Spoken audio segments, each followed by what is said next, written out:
Budget సమావేశాల నిర్వహణ సహా వివిధ అంశాలపై చర్చించేందుకు విజయవాడ ముఖ్యమంత్రి కార్యాలయంలో ఈ మధ్యాహ్నం ప్రారంభమైన మంత్రివర్గ సమావేశం ఇంకా కొనసాగుతోంది. బడ్జెట్ సమావేశాలు, కాపుల రిజర్వేషన్లు తదితర అంశాలను మంత్రివర్గంలో చర్చిస్తున్నారు. మరింత సమాచారం మా ప్రతినిధి కృష్ణ అడిగి తెలుసుకుందాం. కృష్ణ, చెప్పండి. దాదాపు 5 గంటలుగా మంత్రివర్గ సమావేశం కొనసాగుతుంది కదా, ఎలాంటి నిర్ణయాలు తీసుకున్నారు?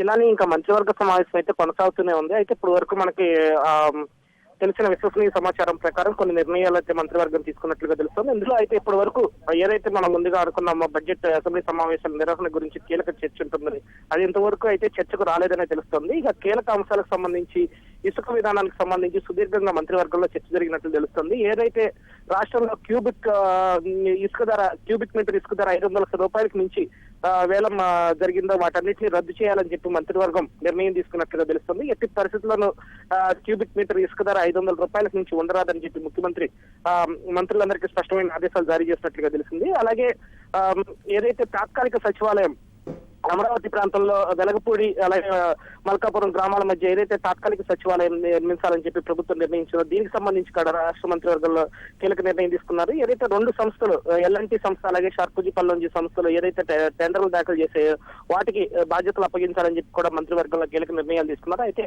తేదీకి సంబంధించి శంకుస్థాపన తేదీ ఏ రోజు పెట్టాలి అన్న దాని మీద చర్చ జరిగింది. ఇది ఇంకా ఖరారు కావాల్సి ఉంది. ఏ రోజున తాత్కాలిక సచివాలయం దానికి శంకుస్థాపన చేపట్టాలి అన్న తేదీ, ఎందుకంటే గత 2 సార్లుగా ఈ తేదీ అనేది వాయిదా పడుతూ వచ్చింది. తొలుత 12వ తేదీన శంకుస్థాపన చేయాలని నిర్ణయించారు. ఆ తర్వాత 17వ తేదీ లోపు శంకుస్థాపన కార్యక్రమం నిర్వహించాలని భావించారు. ఏదైతే 2 తేదీలు ఈ టెండర్ల దాఖలకు సంబంధించి తేదీల్లో ఖరారు కాకపోవడం వల్ల ఈ 2 తేదీలు వాయిదా పడుతూ వచ్చినాయో వాటికి సంబంధించి మరో మంచి రోజు చూసుకుని తాత్కాలిక సచివాలయానికి సంబంధించి శంకుస్థాపన కార్యక్రమాన్ని ముఖ్యమంత్రి చేతుల మీదుగా చేపట్టాలనే అంశం కూడా ఈ మంత్రివర్గ సమావేశంలో చర్చకు వచ్చినట్లు తెలుస్తుంది. వీటితో పాటు జలవనరుల శాఖకు సంబంధించి ఏదైతే సవరించిన అంచనాలు గత మంత్రివర్గ సమావేశంలో కొంత గందరగోళానికి గురైందో వాటికి సంబంధించి కూడా మంత్రివర్గం ఆమోదం తెలిసినట్టు తెలుస్తుంది. ఏదైతే సవరించిన అంచనాలు వివిధ ప్రాజెక్టులను ప్రాధాన్య క్రమంలో రాష్ట్రంలో పూర్తి చేసి మరిన్ని ఎకరాలను సాగులోకి తీసుకొచ్చేందుకు ప్రాధాన్య క్రమంలో ఎంచుకున్న ప్రాజెక్టులకు అప్పటికి సవరించిన అంచనాల్లో ఆమోదం కూడా లభించినట్లు తెలుస్తుంది. దీనికి సంబంధించి ఆర్థిక శాఖ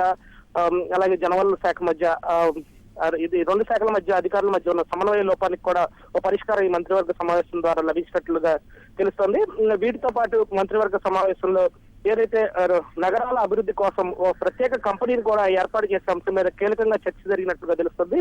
ఏదైతే ఎస్ఎట్ అర్బన్ డెవలప్మెంట్ కంపెనీ అనేది ఒక ఏర్పాటు చేసి నిధుల సమీకరణ ద్వారా ఈ నగరాల అభివృద్ధి చేయాలని చెప్పి కూడా ఏ విధంగా చేయొచ్చు ఏంటి అనే అంశాల మీద కూడా రాష్ట్ర మంత్రివర్గంలో కీలక చర్చ జరిగినట్లుగా తెలుస్తుంది. ఏదైతే ఇప్పటి వరకు మనకు తెలిసిన సమాచారం ప్రకారం ఎజెండా అంశాలు మంత్రివర్గంలో ఎజెండా అంశాలు అయితే పూర్తయినాయి. అధికారులందరూ కూడా బయటికి రావడం జరిగింది. అలాగే మంత్రులందరితోనూ కలిసి అంతర్గతంగా ఎజెండాలో లేని అంశాలను కీలకంగా చర్చిస్తున్నట్లు తెలుస్తుంది. జిల్లాని ధన్యవాదాలు కృష్ణ.